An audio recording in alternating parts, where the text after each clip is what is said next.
The following video presentation is an unedited complete surgical intervention of arthroscopic Latarjet done in under 60 minutes. I chose to leave in all footage to show each and every step taken during the procedure. There are several times during the video, especially during the subscap split, where visualization was a challenge. Rather than editing out those sections, I left them in to show surgical decision making and showing that moving from one portal to another can assist in visualization. I want to stress this is the actual time of the procedure from beginning to end. The patient in the video was a 21-year-old right-hand dominant male who had previous failed Bankart surgery. He's had 21 subsequent documented dislocations of his shoulder since surgical intervention. He's 6'2" and 250 pounds. I would argue that exposure for an open Latarjet could potentially be very difficult for this patient. Bony stabilization for recurrent shoulder instability in the setting of bone loss is clearly gaining favor in the United States. Latarjet is much more prevalent in Europe for routine instability. Open Latarjet has been the operation of choice in the US, while arthroscopic Latarjet is more prevalent in Europe. This patient clearly demonstrates anterior bone deficiency. Through the following video, I would like to demonstrate and argue the advantages of the arthroscopic technique for Latarjet versus open by showing greatly improved visualization of the anatomy and less retraction and decreased risk of injury to the neurovascular structures. I want to strongly stress that this operation demands respect. It is a difficult learning curve, but not an insurmountable one. It requires extensive time in the lab, and I would strongly recommend surgical observation. Courtesy of Dr. Paul Favorito as a reference, I'm providing the schematic above to demonstrate the portals used and named by Dr. LaFosse during the procedure, and you can reference this by going back at any time. The A port is the standard posterior portal that we're all familiar with in the beach chair position. The D port is just medial and anterior to the biceps, which is used for visualization of the neurovascular structures and passage of the coracoid. The E port is the standard superior portal that we're used to again in the beach chair position. This is a workhorse portal where the dissection will carry out for most of the operation. The J port is another anterior visualization portal, which is excellent for the subscap split and for transfer of the coracoid as well. The H port is the working port for work around the coracoid, both for the osteotomy as well as the coracoid prep for instrumentation. And then the M port, which is probably the most scary port, is the one that is most medial. This is the one that you're really not very comfortable or used to seeing visually. However, this port is a very safe port. It's actually quite superficial. There's no major risk for injury of the neurovascular structures or the lung parenchyma if done correctly. Before starting the video, I would like to thank Drs. Loren LaFosse, Matthew Ravenscroft, and Dr. Paul Favorito for allowing me the time for surgical observation in their operating rooms. This was absolutely instrumental in me understanding the technique. In addition, Drs. Favorito and George Athwal spent hours with us in the lab demonstrating tips and pearls, which again were instrumental in me understanding the process. I'd also like to thank my dear friend and colleague, Dr. Sharif Bachet, for taking the journey with me, learning how to master this technique. Okay, so here we go. Beach chair position. Starting the surgery, we're looking from our posterior portal. I've established the E port, which is a standard superior portal you're already very comfortable with for instability repair. This is sort of the workhorse portal. This is where you're going to do most of your dissection from. You can see this patient has very poor anterior labral tissue, is deficient in bone, which is creating the off-track lesion for this patient while he continues to dislocate. He has a very easy drive-through sign. Fortunately, there's not a tremendous amount of arthritic change yet, but he really has significant anterior bony deficiency, and I think there's very little doubt based on this patient's clinical scenario that most skilled shoulder instability surgeons would recommend a Latarjet procedure, and so we're just happy to be able to show you the technique for an arthroscopic variation of that rather than doing the open technique. So you can see here we're using the vapor wand, and I use that for probably 90% of my dissection. It's a beautiful tool that allows me to remove tissue, also creating hemostasis. Certainly we want to try and minimize our bleeding throughout this operation with the extensive dissection that we're performing. We'll remove all of this soft tissue all the way down on the anterior subscap region here, down to the inferior glenohumeral ligament. All that tissue will go. I do not do a Bankart repair in addition to Latarjet. Some surgeons will do that. I do not find that that is necessary, but we do want to visualize the muscle of the subscap so we can identify where our subscap split will be. We're going to then prepare our anterior glenoid more from the front. So we sort of just go through a standard posterior dissection here, really trying to establish a visualization of the subscap. And then from here, we're going to work our way up into the rotator cuff interval as well.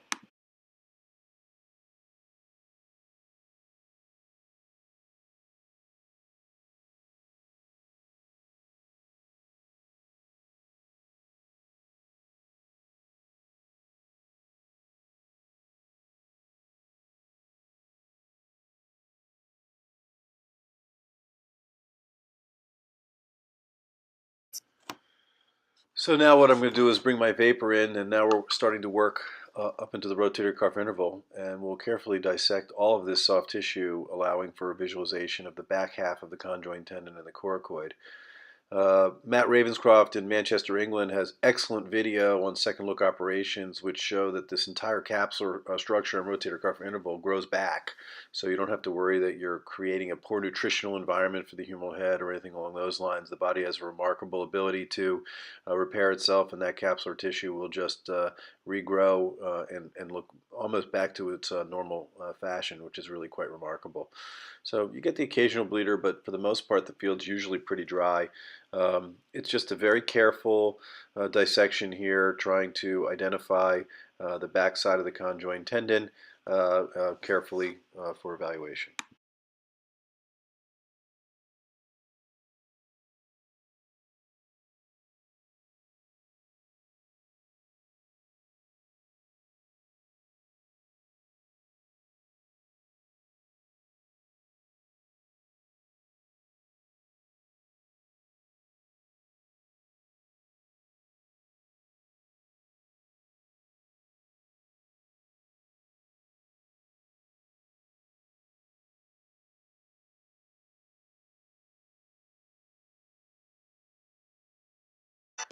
So we're just now starting to see the back aspect of the conjoined tendon.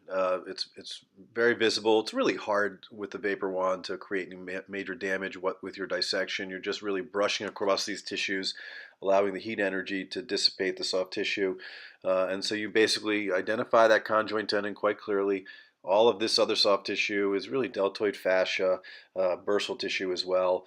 All of that's going to go as we continue with our careful dissection here. The next phase is that we're going to come over here in a second. We'll be able to see the actual back aspect of the coracoid. We're just starting to see that now. So remember, the coracoid comes from the superior aspect of the glenoid and then travels medial to lateral.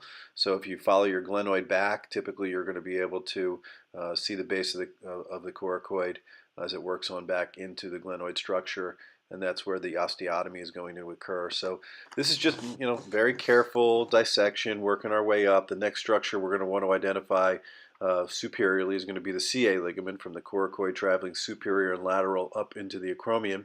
That's going to be dissected because we're going to want to have access to the superior aspect of the coracoid as well. So as we work our way up here through the deltoid fascia, we'll carefully see that the CA ligament will pop in, and then we'll start to dissect this out as well. So we're just rotating the scope as we go through here for visualization purposes. Coracoid's coming into to play nicely at this point. We're starting to see the superior portion of it comes in, and right now we're starting to see the fibers of the CA ligament. You can certainly dissect it more cleanly if you wanted to visualize it, but really we're just going to release that structure anyway.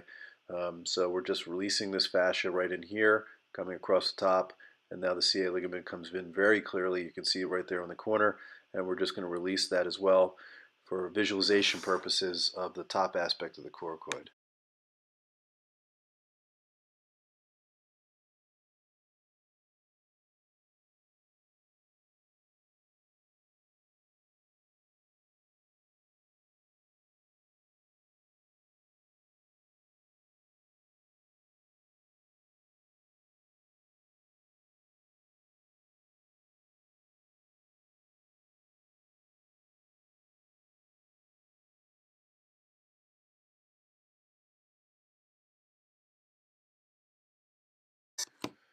Okay, so now again, what we're doing is really clearing off the superior aspect of the coracoid. We've got great visualization posteriorly. Still a lot of soft tissue up here in the front, which is blocking our view.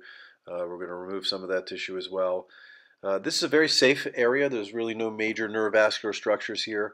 We're going to identify the axillary nerve here in a little bit, and that axillary nerve is going to be between the conjoined tendon anterior and the subscap posterior, and basically it's about 2 to 3 centimeters medial from the base of the coracoid. So there's really a lot of room in here for, and license at this point right in here in this area to do your debridement without being concerned about any major neurovascular issue.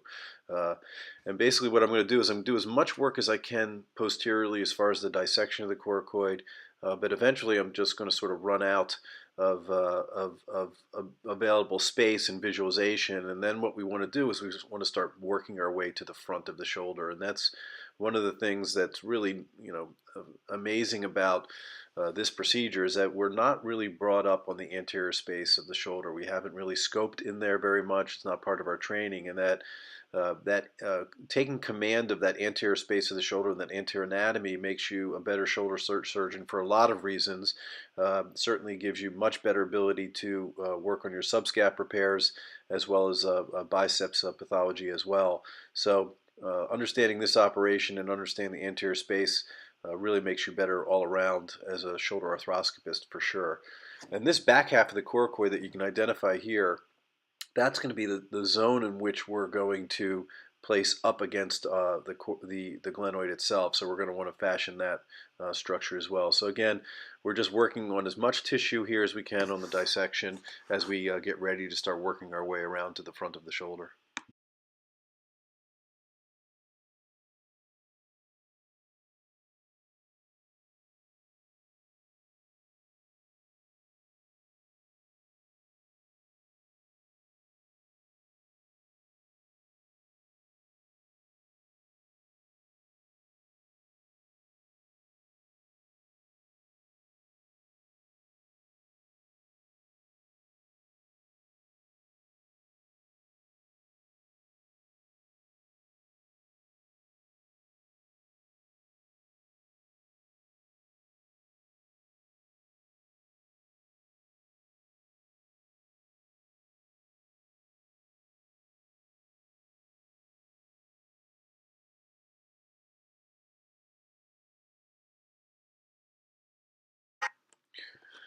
So now what we're going to do is we're continuing to clear out, and I'm really at this point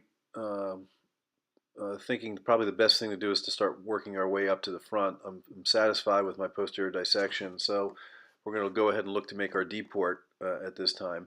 And I'd like the D-port to come in at an angle that's going to basically be behind the conjoined tendon and in front of the subscap. That's going to allow me to visualize the axillary nerve, which will be our next major move, to identify where that is. We know that it's protected, and as we work our way up. So we'll go ahead with a little spinal needle here to identify where we're going to come in. I'm satisfied that I can get my camera in behind the conjoined tendon and in front of the subscap, which gives me great visualization for later on in the procedure. So we'll go ahead and pass a switching stick in at this time as well, and then provide the camera coming in a second.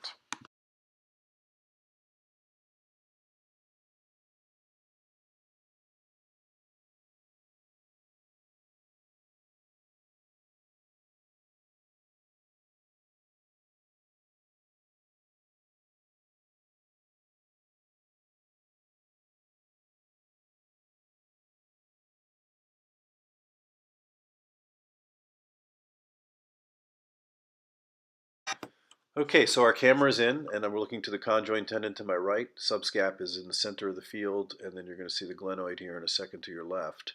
And right in this zone over here, we're loosening up the subscap at this point by bringing the arm into a little bit of internal rotation using the spider attachment.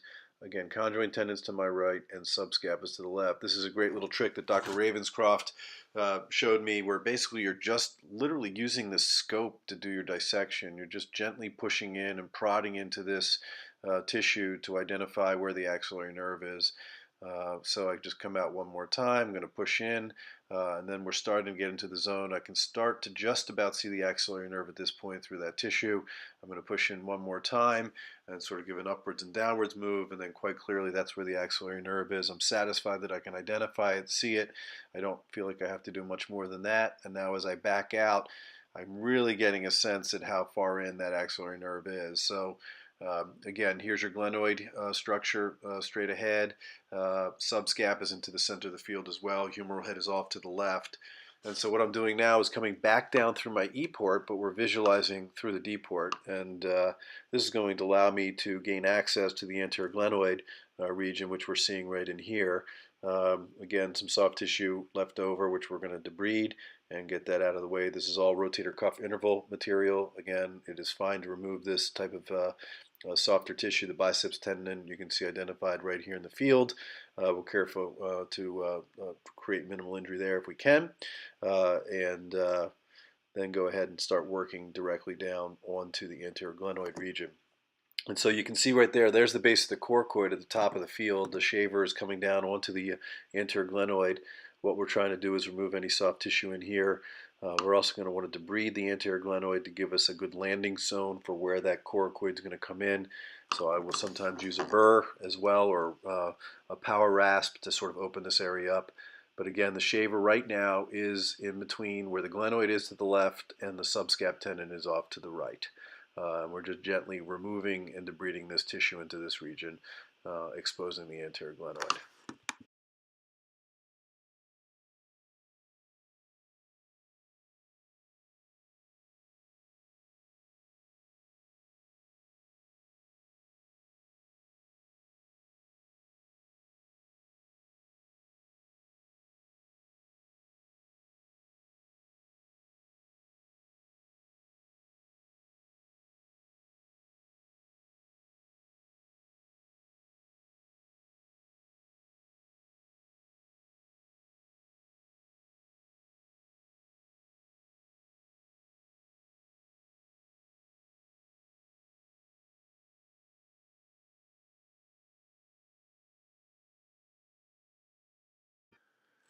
So at this time, we're going ahead and using a power rasp to make an attempt to sort of clear off that anterior glenoid. There's some soft tissue that's present there that usually debrides out pretty nicely as well. Um, wasn't very thrilled with this power rasp as far as the amount of shedding that we saw here, obviously, so then I converted back to more of a bone cutter to remove the metallic chips that you can see identified here, and again smoothing off that anterior glenoid as well. Dr. Ravenscroft makes another good point when he's visualizing posterior. He'll actually mark where he wants the graft to go, so that when he comes back in, he's able to identify that for positioning for sure. We did not do that on this case, but that is actually a very good tip and pearl as well to identify to make sure you're putting the coracoid where you want it to go.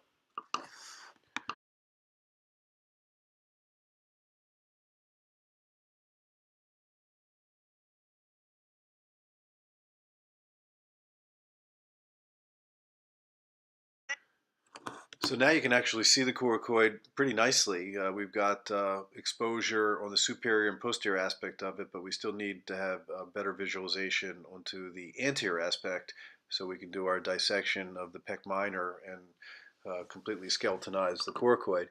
So this is a neat trick that basically is as simple as it gets. Basically, you're going to use switching sticks throughout the procedure with your assistant, sort of elevating the deltoid fascia up and out of the field to give you the visualization you're looking for.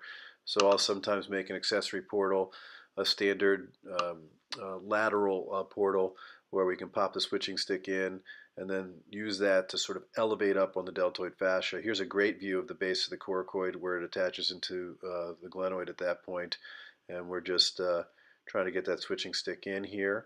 We'll then sort of come up over top of the coracoid and then lever up onto that deltoid fascia to give us good visualization. And again, 30-degree scope, that's all you need to be able to really drive around here. I'm not adverse to using the 70-degree scope, but I just don't think that it's absolutely necessary for this case.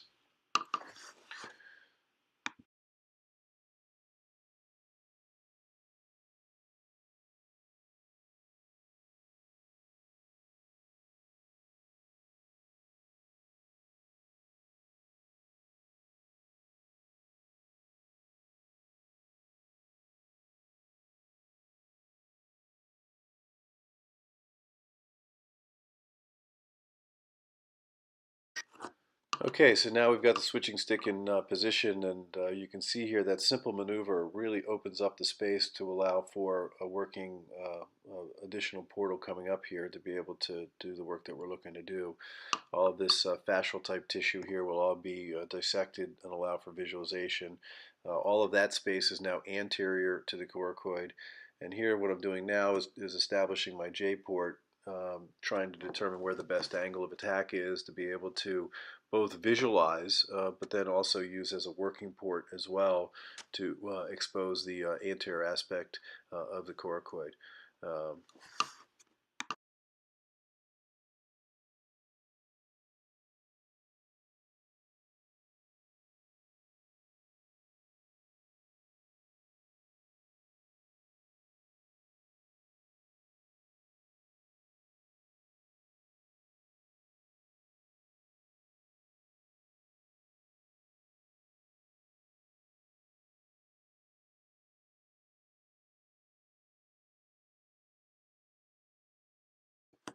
So here I've gone on and introduced the vapor wand in through the J port, and that's going to be the zone where we're going to work here for a little bit. We're going to want to expose now really clear superior exposure to the coracoid, but we also want to get as medial as we can. So now I'm just switching that switching stick over, elevating that deltoid fascia, and it really opens up the space quite nicely at this point. So you're going to have great visualization of the anterior aspect of the coracoid in a minute when we dissect the pec minor tendon.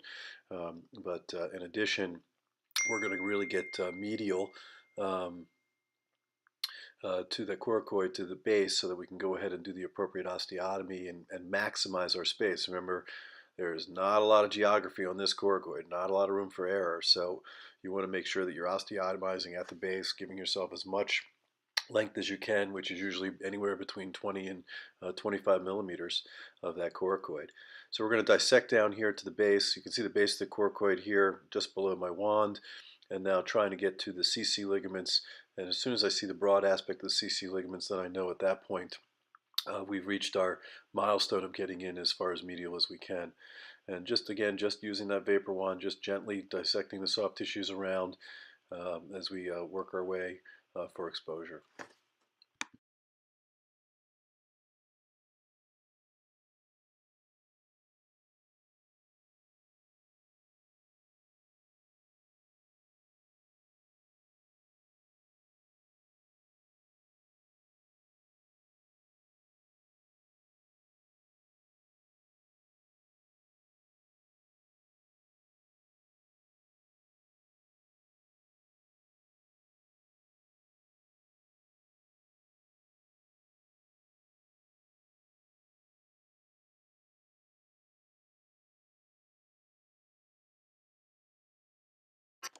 So here we are, we're dissecting some soft tissue on the back side of the coracoid. Again, the axillary nerve, as we dissected previously, is pretty far away, so I'm very comfortable that we don't have any major neurovascular structures to be worried about. And now I'm just going to go ahead and rotate my scope around, and I get really an excellent view here of the conjoint tendon and the pec minor. And there's usually just a little bit of a, you sort of have to develop a plane between the two, but it opens up usually, pretty easily, where you can identify the conjoint tendon and then the pec minor zone right in here. And so right in here now, I'm comfortable that we're opening up. Everything to the right is pec minor, to the left is the conjoint tendon. And really, again, a classic principle in orthopedics: get the bone as quick as you can and stay there. The musculocutaneous nerve is going to be on the other side of this of the pec minor tendon, as everyone is aware.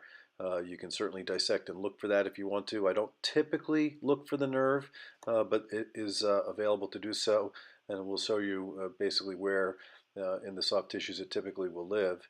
But again, here I'm just carefully dissecting now, opening up that anterior aspect of the coracoid here for appropriate visualization purposes, moving my way up very slowly and methodically to gain exposure to that anterior coracoid, because it's not so much the exposure of it, but we need to move this thing. So you got to get rid of all the attachments that are associated with it that would tether it.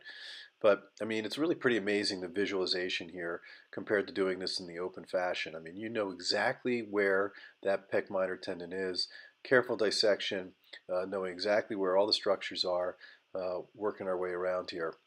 And so as I sort of push back in here, this sort of tissue right in here on the other side of that fat tissue right there is where the musculocutaneous nerve lives. You can certainly go find it if you'd like, but I've elected on this case in particular that that's not necessary because I did have a fairly easy dissection of that anterior aspect as well. So here we now have the back half of the coracoid. We're seeing that quite clearly. We have the superior aspect of the coracoid, and I've also got the anterior aspect of the coracoid dissected nicely for us as well. So this fat tissue wants to go away because we want to be able to see where our pins are going to be coming out, because we're getting pretty close at this point to consider doing our instrumentation. Again, this is fat tissue that's really coming off of where the subscap is. It's not the axillary nerve. It's much deeper because remember the axillary nerve is between that subscap as well as for the conjoint tendon. As usual, get in with a shaver, you get a little bit of bleeding, but these bleeders themselves weren't terrible.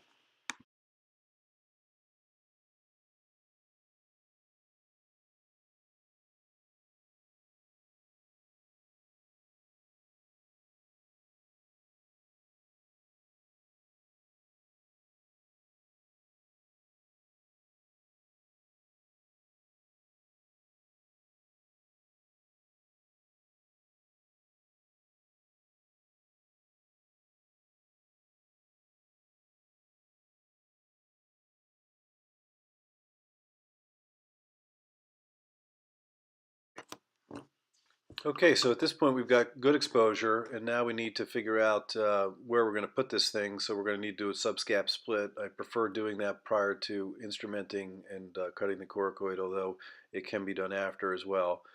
So this is that M port that we were talking about where most people get a little freaked out about. But if you really look here from a percutaneous standpoint, when you're lifting up that fascia, it really is a subcutaneous portal. You're nowhere near any of the neurovascular structures. You can visualize directly where the cannula is coming in and directly where the spinal needle is coming in. There's a lot of variation that you can do on creating this M port. Dr. Athwal likes to create it by putting in the switching stick from the back through the glenohumeral joint, passing through the subscap, and then manipulating over the conjoint tendon to have the switching stick come out percutaneously. This is another method where what I'm doing here is coming in from the anterior aspect, pushing the conjoint tendon out of the way. You can see that there, and then popping through the subscap to verify that I'm putting my subscap split where I want it to go. At this point, I'm changing portals at this point to be able to allow for visualization as to where that subscap split is going to go. This kid had a huge subscap. He was a big boy and one of the thickest subscaps that we've had to deal with. I really wanted to show this aspect here in particular. You can see here as I'm trying to manipulate and see, I'm struggling a little bit as to visualization of exactly where I've gone through on my subscap and am I happy. And so we're just trying to remove a little bit of the soft tissues here to be able to make sure that we're satisfied that our split is in the appropriate position. So just popping in a shaver here to try and remove some of this tissue to give us the appropriate visualization. In retrospect, I would have preferred to have done a little bit better job on removing some of that bursal tissue at the beginning of the case, especially in the superior lateral aspect, which is where we're working here to get rid of this tissue to allow for the visualization purposes of wanting to go ahead and do my split. So now I get a little better view now.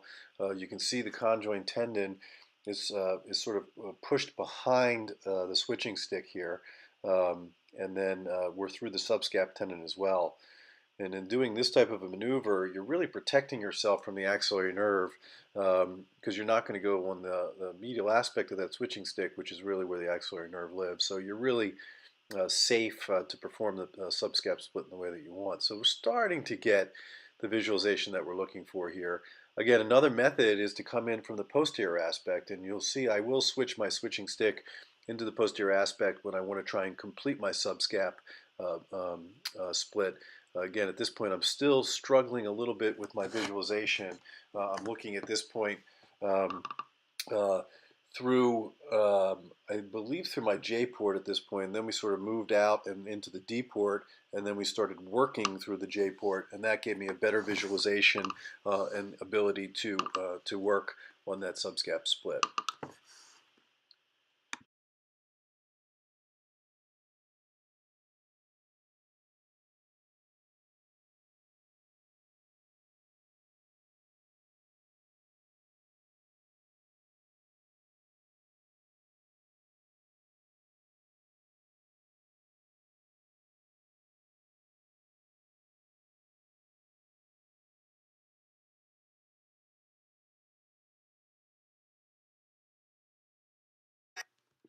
So now I've got my wand in at this point again, and I'm trying to still clear out this deltoid. Still struggling a little bit to really get to see where I want to be to make sure that I'm cutting the subscap in the appropriate line. We want to make sure that we don't cut it in half. You want to go longitudinal, so when you remove that switching stick at the end of the case, the subscap sort of falls down upon itself. So I'm starting the subscap split here, but still not really super happy here with visualization. And so at this point, I think what I want to do is I want to switch directions. I want to get my camera in where my vapor is, and I want to put the vapor in where the camera is, which will allow me the exposure that I'm looking for to be able to truly see the subscap split in the way that I want. And you can go back and forth, and no two cases are alike. Sometimes you have better visualization in one direction compared to another. So having flexibility of moving the camera from portal to portal, I think is really a very valuable technique for the procedure.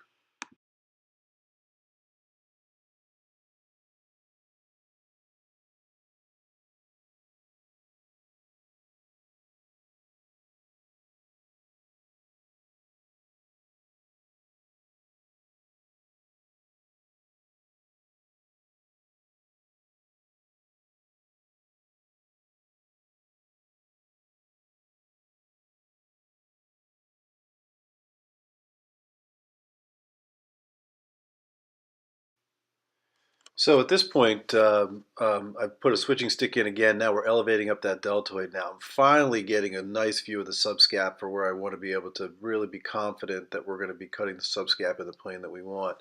So I'm looking on the other side of the subscap there into the joint, but here I feel like I've got good license at this point, looking through my D port, working through my J port, that I'm going to create a subscap split in the direction that I want. This is all the musculature here. We're now just starting to get into the tendon there. That's a little deltoid fascia there. That's still in our way. We'll move that a little bit, but right now you're into the actual tendon itself, and we're just slowly working our way laterally so we get exposure to the humeral head. And then eventually we sort of pop on into the glenoid, into the joint where we're actually able to visualize where we've done our work in preparation of the glenoid. So we're going to work our way across now the muscle belly here, systematically coming through the tendon again, opening that zone up in there, starting to get a glimpse of some humeral head in there at this point as well. And we're just going to work our way down through this very deep muscle belly on this kid in particular, much deeper than usual. I would say this is one of the more difficult subscap splits we've done. Now remember, the switching stick over to my right is coming from the M port and is sort of pushing the conjoined tendon. You don't want to cut through the conjoined tendon, so you're protecting that. And also, you're protecting the axillary nerve with this maneuver here, because you're never going to get, with this maneuver, beyond that switching stick.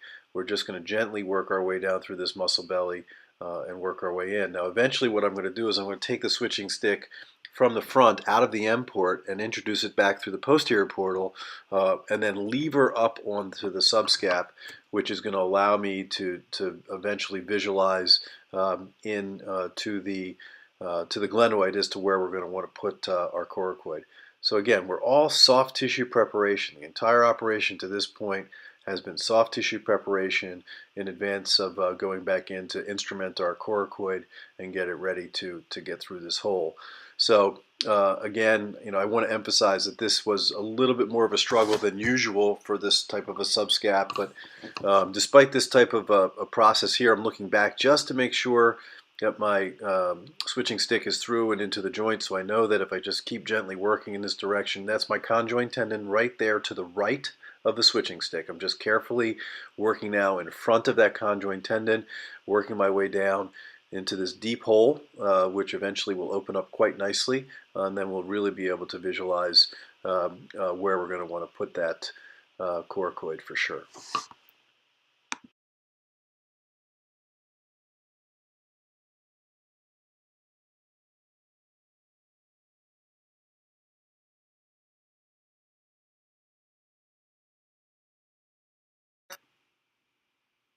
And now you can see that we've just started to see our glenoid, so I'm actually finally happy. That's some soft tissue left over from the labral tissue, which we're going to dissect and remove. But now I'm just getting in and starting to see the glenoid, so I'm finally happy that I popped through the subscap for visualization purposes.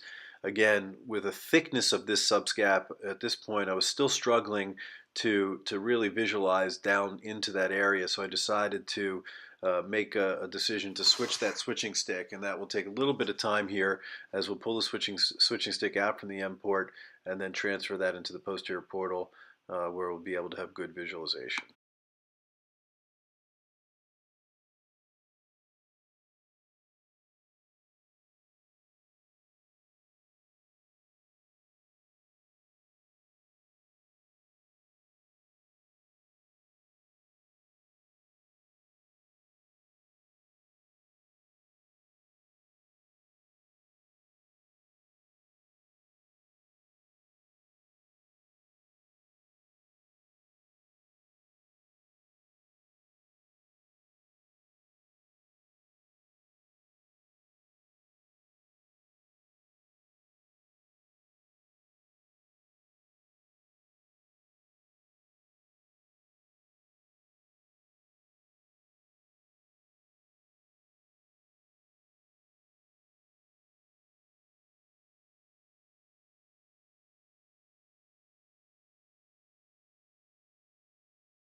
So again, at this point, we removed the switching stick from the front end port, and now we're coming in from the posterior port. We're visualizing at this point through our D port. So I'm just going to pop the switching stick on in through that posterior capsule and enter into the joint. And I'm now going to use that switching stick from the posterior aspect to lever up on the superior aspect of the subscap to give me visualization for preparation of the glenoid once again.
Okay, so at this point I'm just about satisfied that I've been able to manipulate my switching stick through that subscap split. I'm elevating that superior aspect of it, and I'm starting to visualize that anterior glenoid region much better so that when we're ready to dock our coracoid, we're going to have good exposure. I'm going to want to come back in one more time here with a shaver to sort of adequately expose that zone. That shaver can either come in from the E port. In this situation, I think it's probably best to come in from the J port just to remove that residual tissue there. But now with the elevation that I'm getting on that superior subscap, I'm much more confident that I'm going to be able to get my coracoid transfer into that position and be able to create a stability pattern for this patient.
Okay, so now we're ready to start instrumenting our coracoid to be able to then osteotomize. So I'm going to go ahead and put my switching stick back in through that subacromial space and elevate that deltoid fascia one more time. And we're really going to get, again, at this point, really excellent exposure all the way around the coracoid for preparation for instrumentation.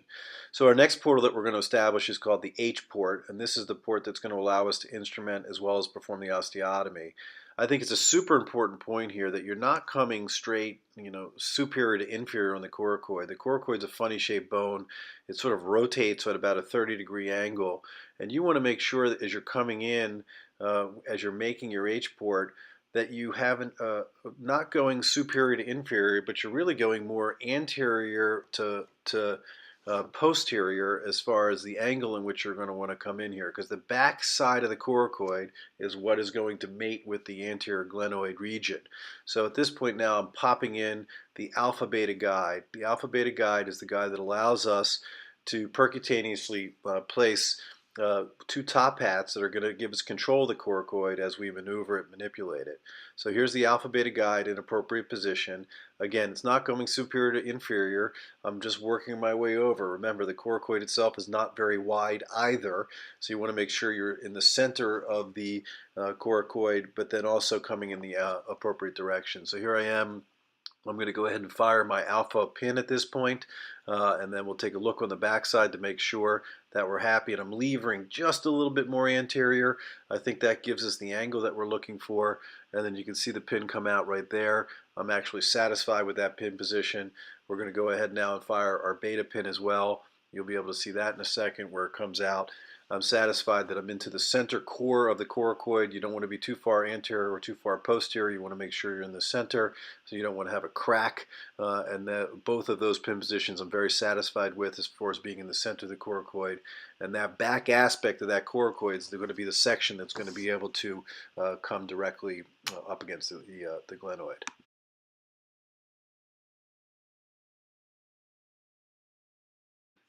So now we're going ahead and drilling for our top hats. It's a graduated reamer here, which allows the top hat to center appropriately. After the ream, we're going to go ahead and tap to allow for easy passage. And then once the tap is performed, then we'll actually place the top hat itself in with the appropriate screwdriver, and we'll repeat that process for the beta hole as well. I think the top hats are important. They're not necessary. If you have solid hard bone, you can certainly go without them.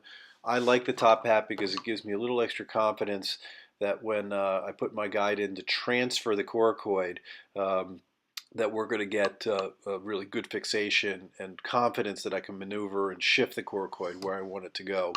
These are the new top hat and screws that have been designed, which are really excellent screws. They're high compression screws, easy mobility as far as passing through the bone itself, and very pleased with the new screws that are available at this point for coracoid compression. So we'll go ahead and remove that guide pin, and we're going to do a similar process at this time for the beta pin.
Okay, so at this time we have both our alpha and beta top hat in position, and our next move is that we're going to wind up going ahead and doing our coracoid osteotomy for transfer.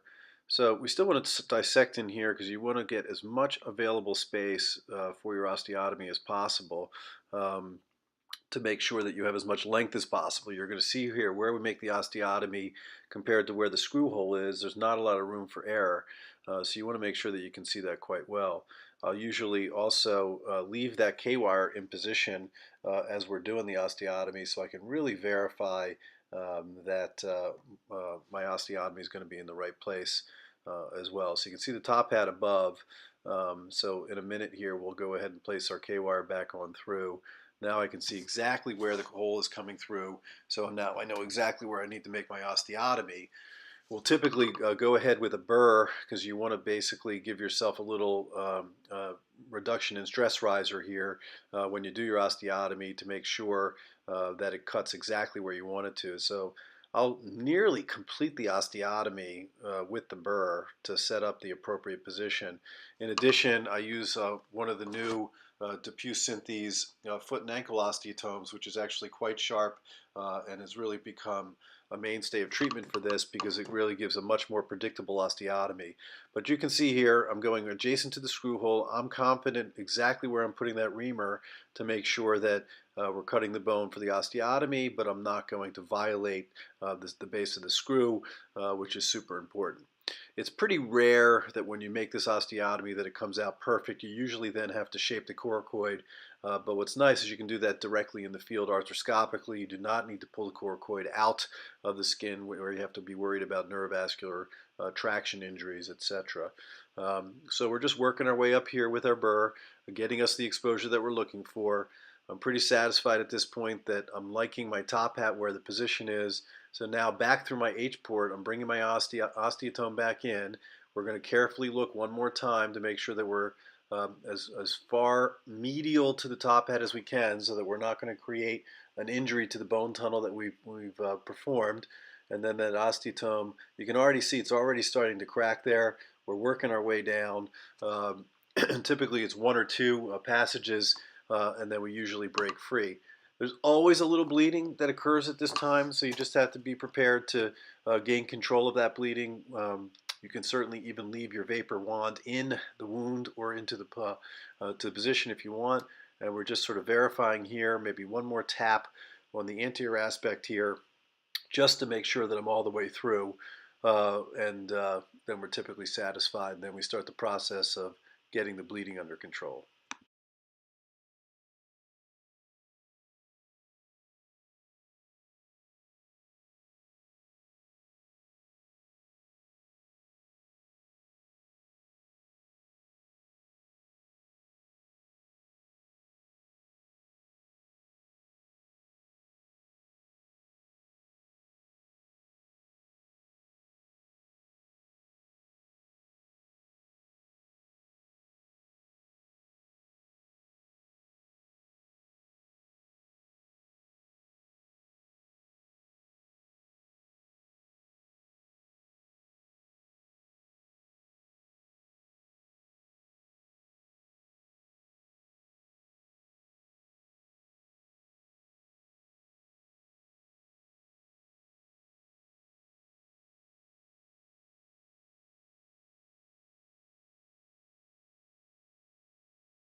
So at this point, I'm going to go ahead and just drop a grasper in through my H port just to verify that I've completed the osteotomy at this point. We'll just sort of manipulate the coracoid. I'm satisfied with that. So now I'll do is I'll go ahead and put my vapor back in and we'll release any additional adhesions that are related or left over at this point. One of the things that there was a lot of anxiety about the initial aspect of the procedure was that once you cut the coracoid that you wouldn't find it, that it would get contracted, it would move and shift, but there's zero concern about that. Once you cut the coracoid, it just sits there. It doesn't go anywhere. It's very easy to find within your arthroscopic field, so there should be no worries or concerns about that. So here you can see I'm releasing a little bit of a soft tissue band that's still present there. I'm going to try and get a few of these bone bleeders to quiet down a little bit as well. And then once that's accomplished, Now, at this point, we're then ready to capture the coracoid and start the process of moving it into position.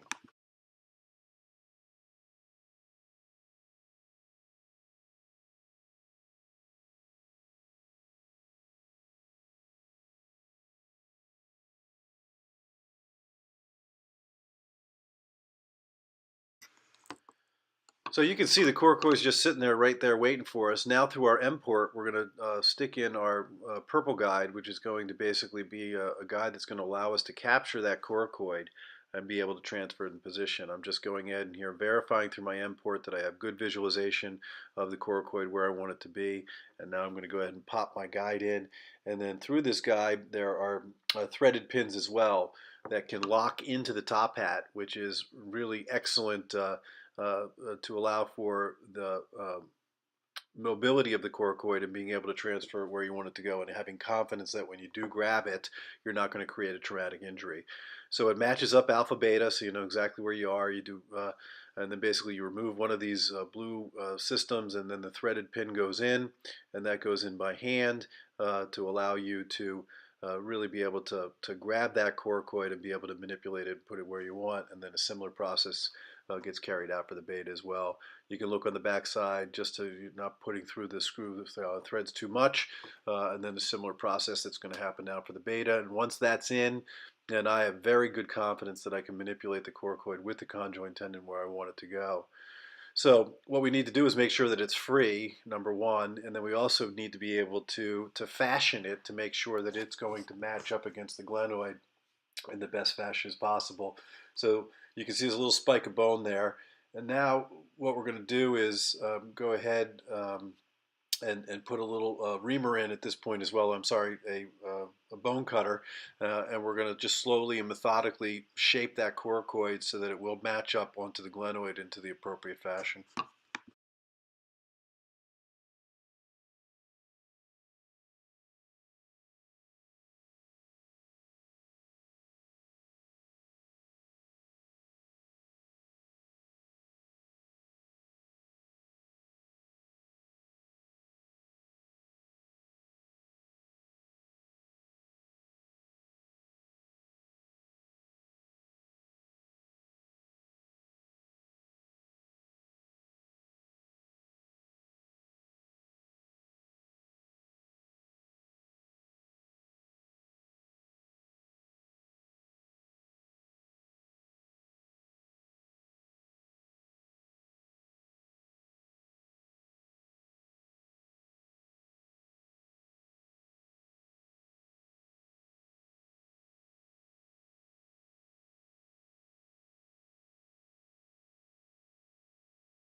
So we're pretty good at this point as far as cleaning up that coracoid. And then the next maneuver is what Dr. Ravenscroft describes as the death roll.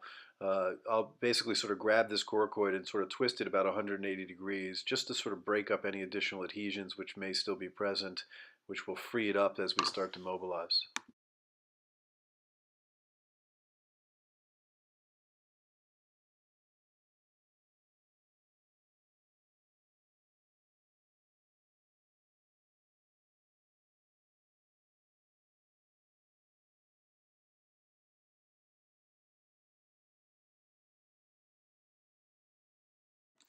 So now I'm using a bone cutter here just to finish up the fashioning of the coracoid. I'm very pleased um, as far as mobilization of the coracoid is concerned.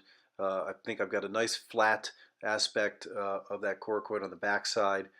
Still a few adhesions there, but it's starting to look like a nice graft at this point and should position nicely onto the anterior glenoid.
So at this point, I'm satisfied that we've got a mobile coracoid with a conjoined tendon. We're going to go ahead and elevate our subscap again. We've already done our split, as everyone is aware.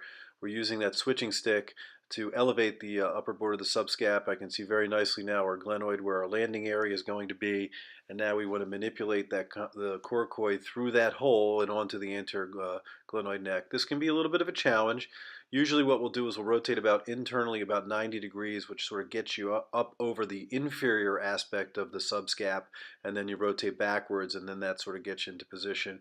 It can take 2 or 3 passes, but usually at this point, since the coracoid is mobile enough, it will pass and position on in. So we're just going to reposition our switching stick one more time, and at this point we're pretty close on getting that coracoid in. I can see it right about in the right spot, 1 or 2 more rotations, and we should be able to place it onto the anterior glenoid. Placement onto the anterior glenoid, as far as I'm concerned, you don't want this to be above the joint line because of creating of a speed bump effect. I usually like to be about 2 to 3 millimeters off the joint line, and we'll position that very nicely here to be able to show you that in a second. So we're literally just about there, maybe one more swipe across, and now I'm satisfied that we've gotten our coracoid into the appropriate position on the anterior glenoid. I'm holding in position with my clamp at this point, and we're a couple millimeters off of the joint line there, so that's very good position. So then what we're going to do at this point is now we need to go ahead and pass our screws for compression.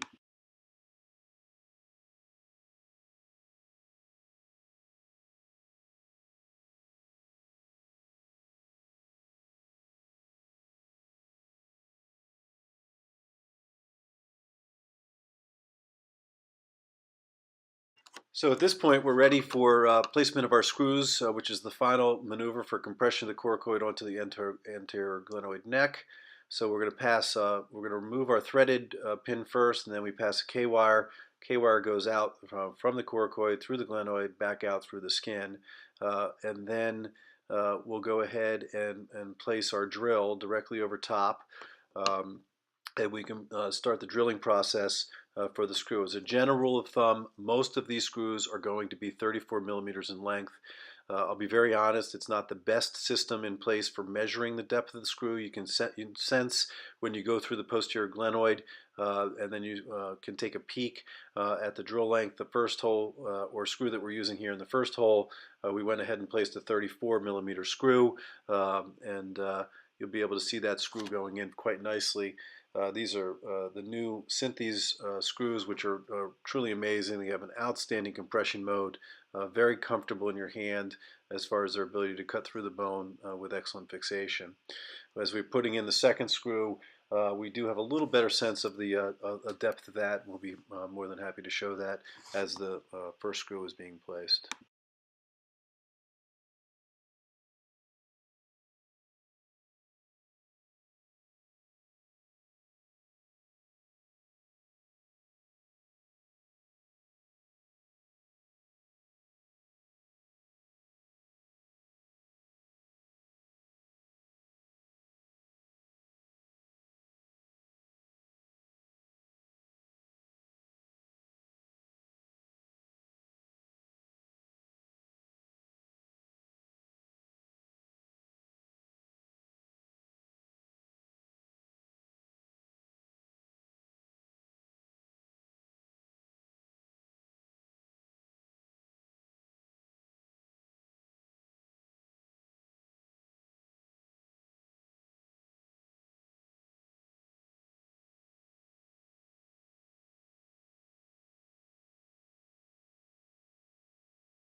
Okay, so we're going again now with the drill for our lower screw at this point. We've removed our threaded pin. It's going in position. We'll go through the top hat relatively easily. And then as I penetrate through into the posterior glenoid, we get a sense of sort of falling through. And then I'll pull back on the guide. We'll take a quick peek to try and identify the length here as well. You can get a sense here as we sort of push through. Usually that's a pretty impressive sort of push through event as you go through the posterior glenoid. And now we're just going to take a quick peek here. It's measuring at 35. I went ahead and used a 34 millimeter screw because I do believe that a little shorter is better as far as compression is concerned. I'd rather not have too many threads out through the back. So now we're going to go ahead and place our screw. Our final screw here into compression mode as well, and then we'll remove our two K wires out through the back. We pull them out through the back skin, and essentially we're done the operation.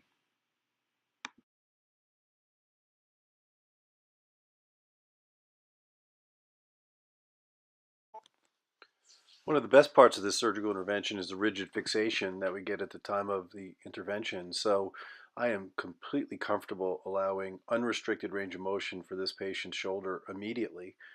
We actually anticipate and hope that the patient will have full range of motion at 6 weeks, including external rotation. At 3 months, a CT scan can be obtained. If there's union, then we clear the patient for full activity, including collision sport. So that's truly a remarkable difference in the rehab compared to a soft tissue Bankart procedure. So I'd like to thank everyone for their time in watching this video and the opportunity to be able to share an arthroscopic technique for Latarjet.